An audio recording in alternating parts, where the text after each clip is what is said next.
Selama 3 sekawan yang sebelumnya merupakan penghuni asli rumah itu tinggal di sana, mereka tidak sama sekali merasakan hal-hal aneh, Wak. Biasa-biasa aja, normal-normal aja kehidupan mereka. Tapi pada saat mereka memiliki anak, disinilah mereka bertiga mulai mendapatkan gangguan mistis yang membuat mereka semua kebingungan dan ketakutan. Hai, wassalamualaikum warahmatullahi wabarakatuh. Terima kasih sudah klik video ini.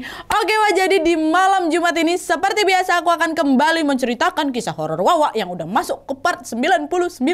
Minggu depan part 100. Ya Allah. Buat kalian yang gak mau ketinggalan kisah horor Wawa lainnya, bisa langsung pergi ke playlist, cari aja kisah horor Wawa, ada part 1 sampai part sekarang, Wak. Dan di video kali ini aku akan menceritakan satu kisah horor Wawa yang dialamin sama Wawa ini setelah dia dan keluarganya menetap di sebuah rumah yang ternyata masa lalu dari rumah yang dia tinggali ini menyimpan sebuah cerita kelam yang sangat menyedihkan dan menyeramkan, Wak. Penasaran kalian sama kisahnya ya kan? Tapi sebentar, sebelum aku masuk ke kisahnya, aku mau kenalin kalian dulu ke satu aplikasi panutanku terfavorit aku. Bahkan aku mewajibkan semua tim aku untuk pakai aplikasi ini, yaitu Get Contact, Wak. Buat kalian yang belum tahu, aplikasi ini adalah aplikasi yang bisa membantu kita untuk mencari tahu nomor handphone yang kita miliki disimpan dengan nama siapa di handphone orang lain, Wak. Jadi kalau misalnya ada penelpon asing yang kita nggak tahu dia ini siapa, kita bisa langsung mencari tahu di siapa dia sebenarnya dengan aplikasi Get Contact ini. Atau misalnya kalian penasaran nama kalian tuh di save orang pakai nama apa sih di HP-nya, ya pakai Get Contact aja, Wak. Caranya gampang kali, cukup langsung download aplikasinya di Play Store atau App Store. Dan kalau udah, kalian tinggal masukin aja nomor handphone yang pengen kalian cek. Semudah itu, adik kajil. Ini sekarang aku mau ngecek nomor aku tuh kira-kira di save apa ya sama orang-orang. Masukin aja nomor handphonenya, langsung dicari.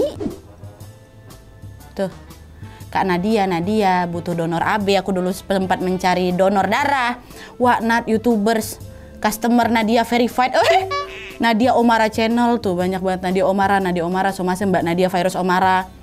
Banyak Nadia Omara, customer Grab, ada bahkan BTPN Nadia Pak Ije, dan lain-lain masih banyak sekali, Wak. Ya kan? Gampang kali kan, Wak. Aku jadi bisa tahu di nomor aku tuh di save sama orang dengan nama siapa. Dan selain itu juga, Wak, aku sering kali pakai aplikasi Get Contact ini kalau lagi transaksi online sama orang gitu loh, Wak. Jadi sebelum transaksi dimulai, aku pasti selalu dan harus cek nomor HP itu di aplikasi Get Contact supaya terhindar dari penipuan. Pernah loh, Wak, beberapa bulan yang lalu kan aku sempat tergiur sama tawaran harga bagus dari online shop yang followersnya banyak. Padahal waktu itu aku cek dulu di Get Contact, betul apa enggak, ini kan masih kusimpan ini nomor kau ya. Nih.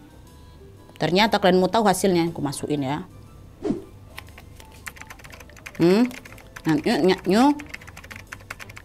Cantik pula nomornya tuh. Kalian tengok. 74 more text-nya. Lihat ya. Tuh. Penipu, hati-hati, penipu online shop, penipuan lah. Untung lihat Get Contact dulu, tengoklah kalian, penipuan online bank BCA atas nama tuh, seller penipu, brand, penipu. Terhindar aku, untung gak jadi ku beli, kalau nggak kena tipu juga aku. Dan kalian pikir salah satu syarat KHW kalian bisa diupload apa? Harus lulus Get Contact dulu, Wak. Betul.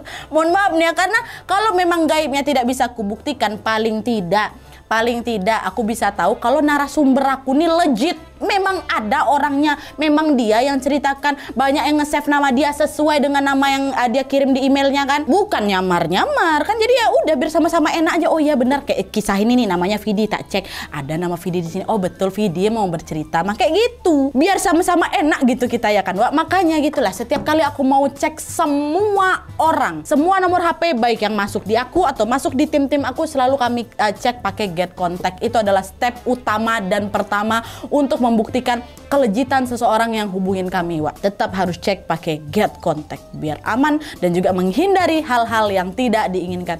Bermanfaat kali bukan? Pokoknya, Wak, kalau aku bilang download worth it. Aku udah pakai aplikasi ini ada kali hampir 2 tahun lamanya, Wak, sampai jadi premium aku. Percayalah, Wak. Download toh. Link sudah aku taruh di description box di bawah ya. Mantap. Nah, sekarang baru nih kita masuk ke ceritanya. Check it out.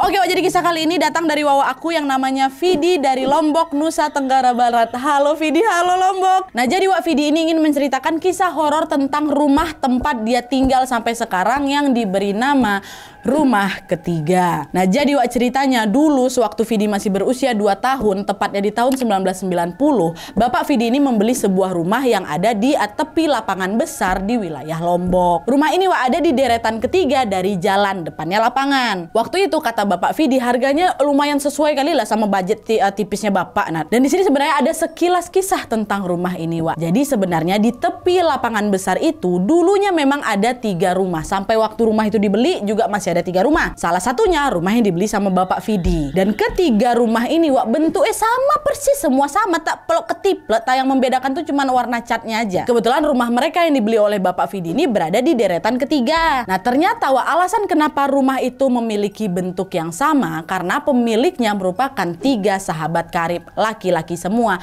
yang berasal dari Pulau Jawa Wak. Mereka ini dipindahkanlah ke Lombok sebagai pegawai pada zaman dahulu. Kita sebut aja mereka Pak A, Pak B, Pak C. Ini rumah mereka bertiga nih. Nah, sekarang kita flashback juga Wak ke sejarahnya.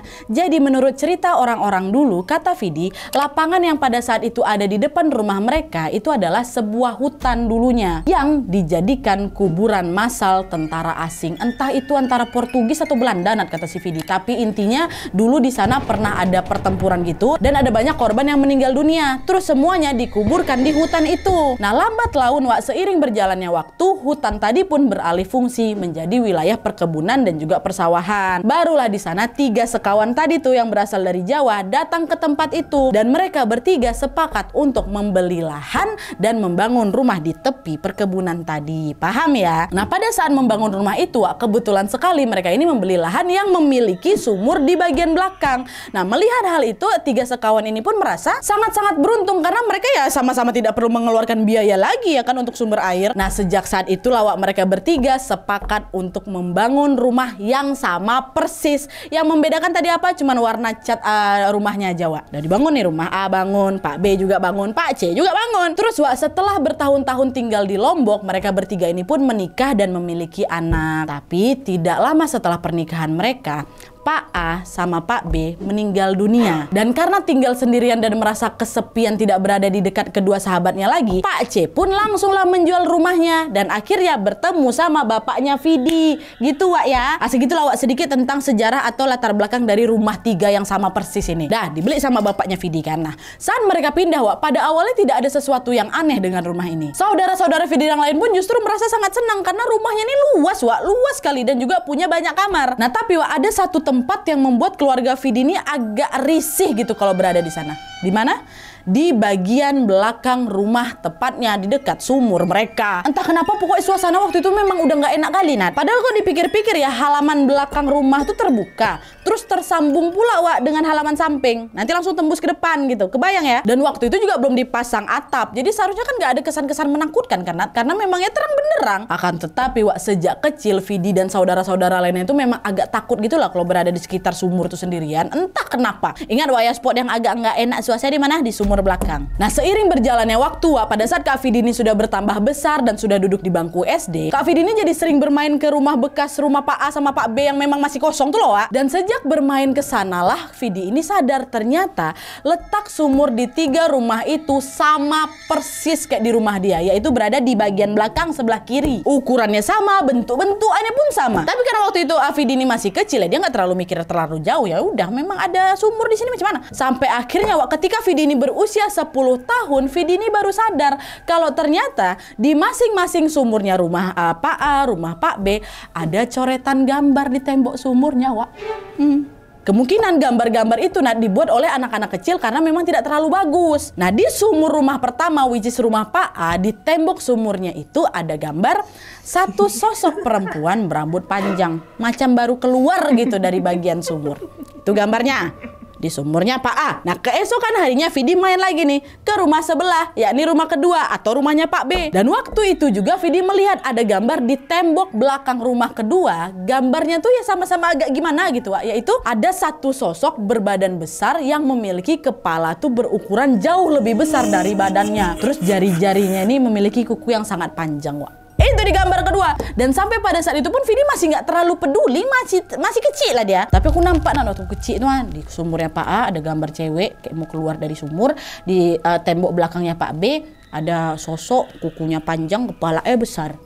Udah sebatas itu aja. Nah, sampai lawak pada suatu hari seorang kakek-kakek yang tinggal di desa sebelah, kita sebut aja lah namanya Kakek Rus, kebetulan menghadiri acara nonton bareng di lapangan. Dulu memang sering ada kayak layar tancap, nonton warkop, nonton film-film laganya siapa Berry Prima, ada di situ. Jadi ada begitu banyak juga orang yang datang untuk menonton film di layar tancap itu kan, Wak. Nah, Kakek Rus ini juga hadir dan berkenalan lah sama bapaknya Vidi. Bapak, saya namanya Rus. Oh, saya Bapak Vidi, kata gitu. Icaknya lah namanya Bapak Vidi juga kan. Oh, Bapak tinggal di mana gitu? Oh, di sana Pak, bekas rumahnya Pak C, kata dia. Nah, begitu sadar kalau Bapak Vidi ini membeli rumah ketiga, raut wajah Kakek Rus pun langsung terlihat sendu. Hah?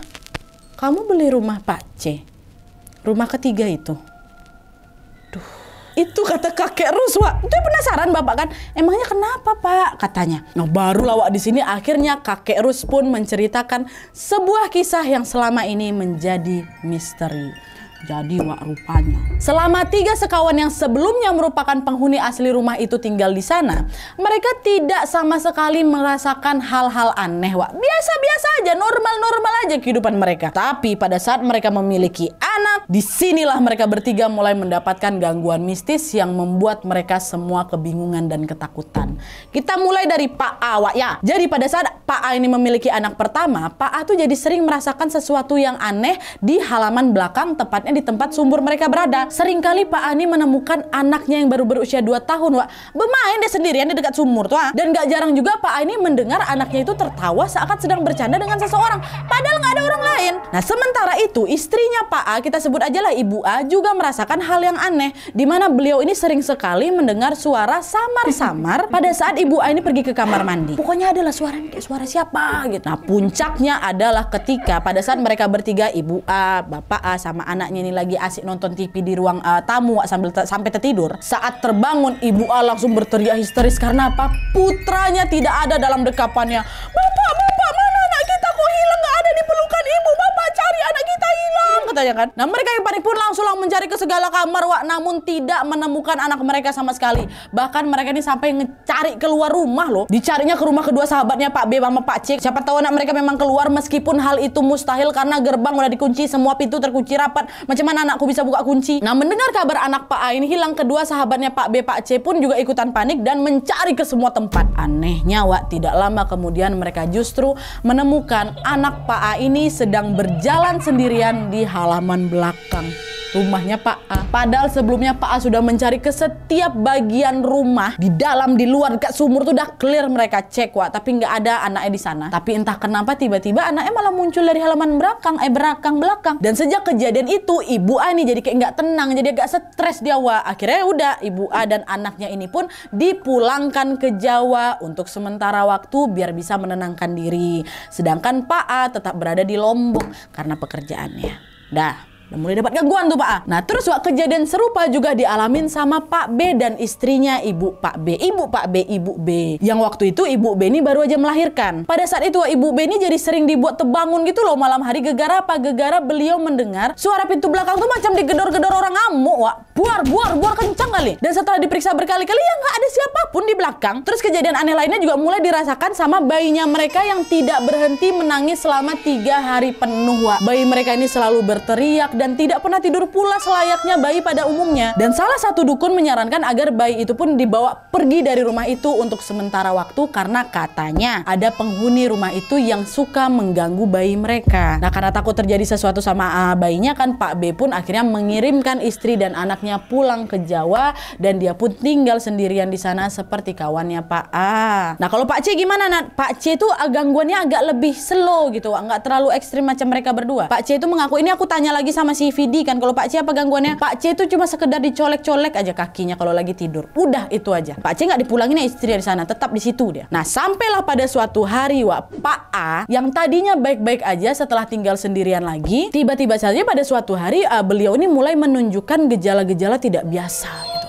Pak A ini jadi sering kali berteriak ketakutan seolah-olah sedang melihat sesuatu tepat di depannya. Nah, saat ditanya sama kedua temannya, "Weh, kau tuh kenapa? Kok tiap malam suka kali aku dengar kau teriak-teriak?" katanya. Nah, di sini Pak A mengaku bahwa pada suatu malam dia ini melihat ada satu sosok perempuan yang mirip kali sama istri aku. Dan perempuan ini selalu datang dari arah sumur belakang. Nah, pada suatu waktu ketika si perempuan ini datang lagi, dia datang sambil mengulurkan tangannya ke hadapan Pak A. Dan pada saat tangan itu disambut oleh Pak A, tiba-tiba saja wanita itu berubah menjadi sosok berwajah hitam yang memiliki mata merah, Wak. Dan pakaian wanita itu warna putih, basah kuyup, macam baru keluar dari sumur. Nah, saat mendengar ceritanya Pak A, kedua teman ini nggak langsung percaya dia, Wak. Mereka mengira mungkin sahabatnya ini sekedar berhalusinasi aja gitu. Nah, tapi di hari selanjutnya gantian Pak B yang juga menceritakan kisah yang serupa. Bedanya Pak B ini mendengar ada suara bising di pintu belakang rumahnya. Suara tersebut terdengar persis seperti ada orang yang berusaha mendobrak pintunya. Sama halnya seperti gangguan yang sering dialamin sama Ibu B ya kan. Nah, saking takutnya waktu itu Pak B pun berdiam diri lah itu di kamar sambil berselimut kan, dikunci pintu. Nah, tapi karena suara tuh nggak berhenti-berhenti dan juga Pak B ini penasaran, di malam selanjutnya ketika suara itu datang lagi, Pak B pun mencoba untuk mengintip dari balik tirai dapur. Suara tuh masih tuh dar, dicek sama dia kan. Dan ketika Pak B mencoba melihat siapa yang sedang berada di halaman belakang rumahnya, saat itulah Pak B melihat ada satu sosok pria berbadan tinggi dan besar sedang menendang pintu belakangnya, Wak. Tapi yang membuat Pak B ini terkejut adalah bentuk kepala dari sosok yang dia lihat ini sangat besar, Wak. Dan di bagian belakangnya itu macam terbuka gitu loh, terus ngeluarin banyak darah, ya Allah. Dan kalau kalian perhatikan, Wak, sosok yang dilihat sama Pak A dan Pak B sama kan seperti apa yang ada di gambar dan di tembok sumur di belakang tuh, yang dilihat sama si Vidi. Ingat kalian kan? Di tembok sumur Pak A, Vidi lihat ada gambar satu sosok perempuan berambut panjang yang seolah keluar dari bagian sumur. Yang ngeganggu Pak A kan juga kayak gitu, basah kuyup dia, perempuan. Nah, sementara di tembok rumah belakangnya Pak B ada gambar satu sosok berbadan besar tapi kepalanya berukuran lebih besar lagi. Jari-jarinya, kukunya panjang. Ya kan, sama dengan apa yang Pak B lihat waktu barusan.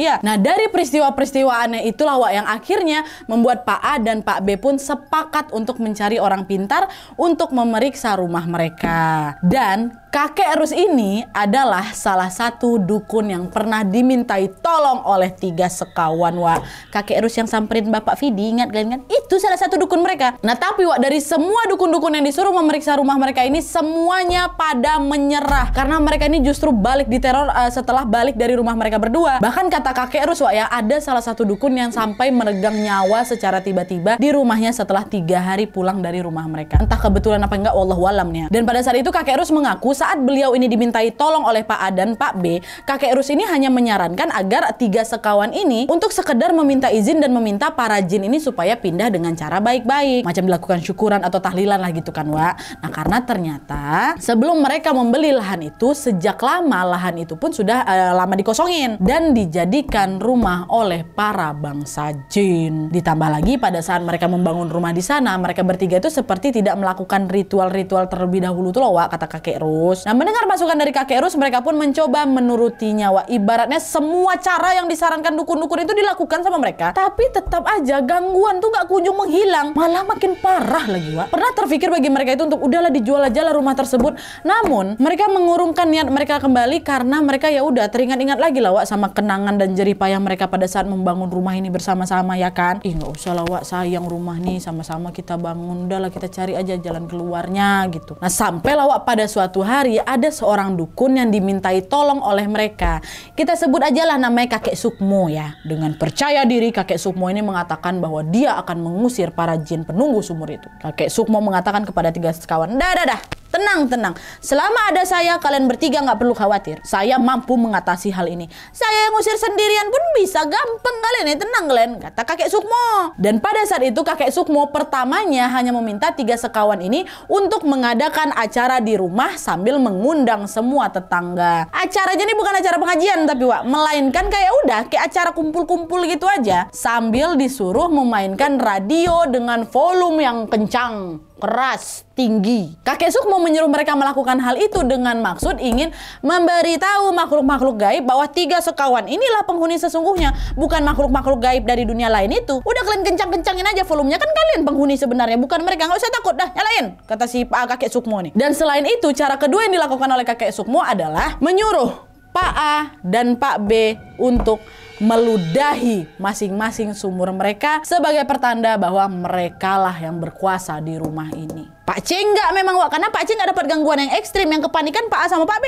Pak A sama Pak B juga yang sudah sama kakek Sukmo ngeludahin itu sumur. Dan hal itu juga dilakukan sama Pak A, Pak B, Wak. Nah udah diginiin tuh, nyalain volume kencang-kencang, diludahinnya sumur kayak itu kan macam menantang gitu kan. Ada perubahannya Nadia. Ada memang, kata kakek Ruswa. Seminggu setelah tindakan dukun itu, Pak A sama Pak B pun mulai merasa tenang karena memang betulan nggak ada gangguan lagi di rumah mereka, Wak. Namun ternyata Pak A yang terlebih dahulu kegirangan langsung ditemukan meninggal dunia mendadak di dekat sumur rumahnya, Wak. Ya Allah, kenapa aku tiba-tiba merinding ya? Dan saat diketemukan keesokan harinya, jenazah Pak A ini tampak dalam keadaan lidahnya, Wak, menjulur keluar, matanya melotot, kedua tangannya ini berpegang pada sisi sumur seolah sedang berpegangan pada saat kakinya itu ditarik ke belakang. Ya Allah, kayak gitu keadaan Pak A itu meninggal, Wak. Dan hal tersebut pasti langsung membuat Pak B dan Pak C terpukul dan shock kali ya kan. Mereka tidak pernah menyangka sahabatnya akan meregang nyawa dengan cara seperti ini. Tapi seakan dirasa belum cukup nih, Wak. Seminggu setelah kematian Pak A, bisa kalian tebak? Betul. Pak B juga ditemukan meninggal dunia di kamarnya. Dan yang membuat lebih merinding lagi adalah kondisi jasadnya Pak B sama persis dengan kondisi jasadnya Pak A. Lidah terjulur, mata terbuka. Ya Allah ya Rabbi. Udah ajal memang, Wak, tapi seram kan ya Allah. Dan karena kejadian menakutkan itulah dengan berat hati Pak C langsung dijualnya rumahnya, Wak, karena takut terjadi sesuatu juga padanya. Karena Pak C kan adalah satu-satunya orang yang tersisa dari 3 sekawan itu kan. Kayak mana perasaan Pak C waktu itu ya? Dari 3 sekawan tinggal 1 inilah yang tersisa. Ya Allah. Nah jadi gitulah, Wak, kisah yang diceritakan sama kakek Rus tentang rumah 3 sekawan ini ke bapaknya Vidi. Setelah mendengar kisah itu, bapak Vidi ini cuma bisa ngelus dada. Sedih kali, Wak, macam mana tidak? Macam mana rasanya jadi Pak C itu, Wak? Merantau bertiga bersama, bangun karir bersama, bangun rumah bersama. Tapi di ujung cerita mereka harus berakhir dengan cara yang kayak gitu. Dan pada saat mendengar itu juga bapak Vidi nggak bisa berbuat banyak. Udah terbeli rumah tuh, macam mana mau pindah, nggak ada lagi duit. Pun selama bapak sekeluarga tinggal di sana, nah, alhamdulillahnya, Wak, setahu bapak keluarga pun tidak pernah merasakan ada gangguan apapun. Di sana juga kakek Rus hanya mengingatkan kalau bapak perlu berhati-hati aja. Udah nak, kamu hati-hati aja. Lagi pula kaum jin itu tidak akan mengganggu manusia selama kita tidak mengusik mereka. Apalagi waktu itu ibu sama bapak Evidi ini sudah merenovasi rumah gitu loh, Wak, dengan membangun musola dekat sumur, tempat mereka biasanya sholat berjamaah dan mengaji setiap hari. Harusnya gangguan itu sudah tidak ada ya. Meskipun memang kadang mama aku juga ngadu. Beliau pernah lah sesekali ngerasain ada yang iseng, entah itu di kamar mandi atau enggak tengah malam. Kadang-kadang tuh kami sering tuh dengar ada suara air diguyur padahal nggak ada orang mandi. Atau juga pernah kami dengar sesekali ya suara ini, Wak, suara derap langkah orang macam lagi pasukan baris-baris tuh, suara kaki pasukan tengah malam kami dengar. Siapa baris-baris tengah malam? Tapi untungnya cuma gitu-gitu aja, nggak ada kayak kejadian yang membuat keluarga kami tuh macam diganggu sebrutal mereka berdua tuh lah gitu. Belum selesai kisahnya nih, Wak, masih ada berlanjut lagi. Jadi pada tahun 2013, Wak, bapak Vidi meninggal dunia dan ibu Vidi juga berpulang 2 tahun setelahnya. Ini memang gara-gara sudah ajal ya, Wak, nggak ada urusan sama mistis-mistis. Memang meninggal dunia beliau. Dan FYI, Wak, Vidi ini 5 bersaudara, 3 perempuan, 2 laki-laki. Vidi ini anak keempat. Nah abangnya, kakak laki-laki pertama ini sekarang lagi tinggal di Sumatera karena bekerja dan sudah menikah. Sedangkan 2 orang kakak perempuannya, anak kedua sama ketiga ini juga sudah menikah dan meninggalkan rumah. Tinggallah si Vidi sama adik laki-laki yang terakhir, bontot nih, nama kita panggil aja lah Arya ya. Nah tapi waktu itu Arya ini juga ngekos, Wak, karena rumahnya itu terlalu jauh dari kampus. Dan Vidi waktu itu masih bekerja di pulau seberang. Sampai akhirnya rumah itu pun kosong sekitar 3 tahun lagi tuh Nadia. Nah karena prihatin mengingat rumah peninggalan orang tua, Vidi pun resign dari tempat kerjanya, Wak. Dia balik lagi ke rumah itu berdua sama Arya. Tapi namanya anak muda ya kan, Arya ini sering keluar sampai tengah malam ya, hangout lah, ngumpul lah sama kawan-kawannya. Jadi Vidi ini lebih sering sendirian di rumah, Wak. Nah sejak balik kampung inilah, Wak, baru tuh Vidi mulai merasakan gangguan-gangguan di rumah mereka yang semula damai, aman, tentram aja Nadia. Karena entah kenapa pas aku balik itu tiba-tiba saja Vidi ini sering mendengar di malam hari ada suara orang ngetok-ngetok pintu belakang. Sumur mereka kan memang ada di belakang kan, Wak. Kebetulan pula berada di sebelah dapur. Dan di sebelah dapur itu ada kamar mandi. Jadi kalau misalnya si Vidi ini mau ke kamar mandi, ya Vidi biasanya harus buka pintu belakang dulu baru belok ke kamar mandi. Tentunya pada saat Vidi berada di pintu belakang tuh pasti dia bisa nengok sumur belakang tuh. Dan pada saat aku berdiri di situ dan aku terasa lagi macam mana ketakutan kami waktu kecil ketika melihat sumur tuh. Biasanya nggak pernah, tapi tak kenapa beda suasana. Nah, ketika dia mendengar suara ketuk-ketuk pintu itu, awalnya Vidi berpikir itu mungkin suara tikus lah, entah atau mungkin suara tetangga sebelah. Dan ternyata suara ketukan itu tuh nggak cuma sekali itu aja dia dengar, Wak. Berkali-kali, berhari-hari, setiap malam pasti didengar sama si Vidi ini. Yang awalnya aku masih biasa-biasa aja, lama-lama takut lah dia. Makanya kalau udah maghrib aku tuh udah nggak berani lagi keluar kamar, dan aku pasti selalu di kamar aja. Dan tidak hanya suara ketukan di pintu belakang itu aja, Wak. Kadang Vidi ini juga mendengar ada suara orang ketawa beramai-ramai dari luar kamarnya. Seolah-olah seperti ada orang lagi ngumpul-ngumpul gitu loh, Wak. Tapi ini tengah malam gitu. Vidi juga tahu kalau kawasan rumah aku tuh kalau dia tiap kali maghrib datang udah sepi kali, jarang ada orang mau lewat. Nah, dari situ lah, Wak, Vidi yakin bahwa itu pasti bukan suara orang, bukan suara tetangga nih. Tapi, Wak, kata Vidi, di antara semua itu yang membuat Vidi takut setakut-takutnya adalah suara derap langkah orang-orang, Wak. Belum lagi ditambah suara fluidnya. Ngeri kan ya? Macam ada pasukan baris berbaris latihan tengah malam depan rumah aku. Nah, sejak mengalami gangguan-gangguan itu, Wak, Vidi ini jadi sering mengajak temannya untuk menginap gitu. Seandainya si Arya, adiknya nggak balik ke rumah, kita sebut aja lah nama kawan ini Dian, Wak, ya. Di malam itu Dian nginap nih, dan mereka pun menghabiskan malam sambil berbincang-bincang. Saking asiknya berbincang, mereka berdua ketiduran. Terus di tengah malam, si Dian ini terbangun, minta ditemenin ke kamar mandi, Wak. Kawanin aku ke kamar mandi, Wak. Bangunlah, Wak, bentar, Wak, kata. Yalah, kau harusnya kuanti-wanti, kau nggak usah keluar malam lagi. Kau nggak tahu setakut apa aku lihat sumur. Ayolah cepat. Akhirnya mereka berdua pun pergilah ke kamar mandi, Wak. Dian masuk kamar mandi, Vidi pun nunggulah itu kan di pintu kamar mandi yang tentunya langsung berseberangan dengan sumur. Cepatlah Dian.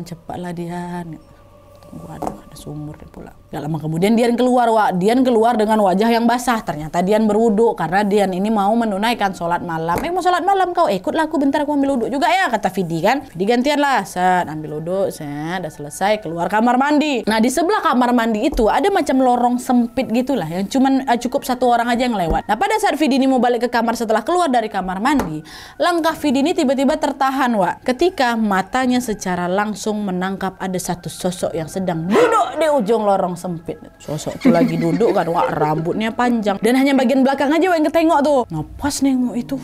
Ya Allah, siapa tuh? Aku udah tahu, nah dia tuh bukan orang, nggak mungkin orang. Langsung berat kepala aku pun langsung teriak histeris dan berlari langsung melewati Dian yang juga ikutan lari nih karena dia nggak tahu apa-apa. Kenapa, Wak? Kenapa? Wah, dia lari langsung masuk kamar kan. Vidi berlari sekencang-kencangnya ke kamar, Wak. Meskipun kamar itu cuma berjarak beberapa langkah aja dari belakang tuh, tapi waktu aku berlari tuh rasanya jauh kali, macam nggak sampai-sampai. Dan begitu aku sampai di kamar, langsung ku kunci pintu, badan aku gemetar ketakutan. Aku bahkan udah nggak dengar lagi suara si Dian yang sejak dari tadi tuh goyang-goyang itu. Woi, kau kenapa? Woi, nggak ada aku dengar lagi. Nah, dia saking takutnya kali aku cuma bisa ku geleng-gelengkan dari kepala aku sambil masih histeris gitu katanya. Nangis aku sejadi-jadinya, sejelas itu ku tengok. Beruntungnya pada saat itu Dian berhasil menenangkan Vidi dan mereka pun melanjutkan sholat dan tidur lagi, Wak. Nah, terus keesokan paginya lah barulah itu Vidi menceritakan semuanya itu ke si Dian. Dan sejak saat itu pula si Vidi mulai mengalami mimpi aneh, Wak. Kayak sleep paralysis gitu, nah di antara sadar apa enggak aku tuh. Dan di mimpi ini, Wak, Vidi tuh terus memimpikan hal yang sama, yaitu Vidi mimpi ada seorang kakek-kakek yang selalu muncul dalam mimpinya. Dia ini selalu datang ngedeketin aku sambil kayak mau ngulurin tangan gitu loh, Nat. Dan setiap kali itu terjadi, Vidi ini selalu menangis ketakutan sampai akhirnya dia sadar dari tidurnya, Wak. Tapi entah kenapa, nah dia tuh macam jelas sekali mimpinya macam bukan mimpi. Sebenarnya yang membuat Vidi ketakutan itu bukan hanya karena itu aja, Wak, melainkan yang bikin aku terperanjat ini kakek ini sering muncul di tempat-tempat yang nggak terduga, Nat. Kadang dari kolong ranjang, kadang dari balik pintu, atau yang paling mengerikan dia tuh selalu muncul di atas ventilasi kamar Vidi tuh. Kayak gitu. Jadi di mimpinya si Vidi itu setnya tuh set rumah dia, makanya itulah dia pikir kayaknya nyata. Belum lagi melihat kondisi si kakek yang begitu mengerikan, Wak. Karena apa? Karena Vidi bilang wajah kakek dalam mimpi aku tuh dia renta kali. Terus mukanya ini penuh bintik-bintik benanah gitu. Dan si sosok kakek-kakek ini selalu tampak berusaha ingin megang aku dalam mimpiku. Sampai takut aku buat tidur, Nat. Dan saking seringnya memimpikan hal itu, akhirnya si Dian ini pun membawalah Vidi ke salah satu keluarganya yang dikenal sebagai tuan guru atau orang yang memang mengerti agama lah gitu. Nah, beliau menyarankan Vidi agar kembali mengadakan tahlilan atau zikiran di rumah. Karena rumah itu sudah tidak ditempati sehingga jin dan makhluk gaib yang menjadi penghuni lamanya pun kembali lagi mendiami rumah mereka. Dan betul aja, Wak, alhamdulillahnya sejak diadakan zikiran, Vidi sudah tidak lagi dimimpikan oleh kakek-kakek renta benanah tuh. Meski sesekali aku tetap masih mendengar suara orang berbisik-bisik ataupun suara orang yang memang sedang berbicara dengan bahasa yang gak jelas. Tapi gangguan-gangguan tuh memang masih ada walaupun tidak se ekstrim yang sebelumnya pernah aku lihat. Dan yang kakak-kakak belakang duduk tuh gak pernah lagi aku lihat, Nat, katanya. Oke, Wak, jadi itu tadi cerita dari Vidi tentang rumah ketiga. Sebenarnya Vidi ini juga sempat mengabadikan kisah ini ke dalam cerpen berjudul Rumah Bertiga pula. Rumah Ketiga di salah satu platform menulis. Dan sekarang dia kirim lagi kisah ini ke aku sebagai salah satu koleksi KHW kita yang terbaru. Wih, serem kali ya. Dan kalau misalnya ada yang nanya gimana kabar rumah Pak A dan Pak B sekarang, katanya Vidi sekarang udah direnovasi, Wak, udah ada pemilik barunya. Rumah Pak A katanya udah jadi bertingkat, rumah Pak B itu masih kayak gitu tapi udah direnovasi, udah berbeda. Bahkan rumahnya Vidi juga udah berbeda kali. Terus nasibnya kakek Sukmo gimana? Nggak tahu juga, Vidi kutanya. Kakek Sukmo yang nyaranin Pak A Pak B ngeludah di sumur tuh nggak tahu. Keluarga Pak A sama Pak B udah lama di Jawa, Wak, nggak balik-balik lagi ke Lombok katanya. Ya Allah, sedih ya. Oke, Wak, jadi itu tadi kisahnya Vidi. Terima kasih banyak. Aku pribadi salut sih sama Vidi. Dia mau merelakan pekerjaannya untuk kembali lagi ke rumah keluarganya, ke rumah orang tuanya, untuk menjaga rumah tersebut, untuk mengenang kembali kenangan-kenangan indah bersama dengan orang tuanya dan saudara-saudaranya. Tetap merawat dan menjaga rumah itu. Mantap, mantap, mantap. Dan tanpa disengaja, Wak, secara kebetulan saat cerita Vidi ini diangkat, saat hari ini juga lah Vidi berulang tahun. Selamat ulang tahun, Vidi. Semoga panjang umur. Semoga selalu sehat, diberikan keberkahan usianya, lancar-lancar semua urusannya, senang lahir batin, dan selamat dunia akhirat. Amin ya robbal alamin. Terima kasih ya Vidi. Oke, Wak, jadi sekian dulu videonya. Terima kasih banyak yang sudah menonton. Kalau kalian suka video ini, klik like-nya. Jangan lupa komen di bawah untuk ide dan saran-saran untuk video selanjutnya. Jangan lupa nyalain notifikasinya supaya kalian tahu kalau aku upload video baru. And as always, jangan lupa untuk klik tombol subscribe supaya kalian sama-sama tahu informasi menarik dan menegangkan dari channel aku. See you next video, Wak. Bye.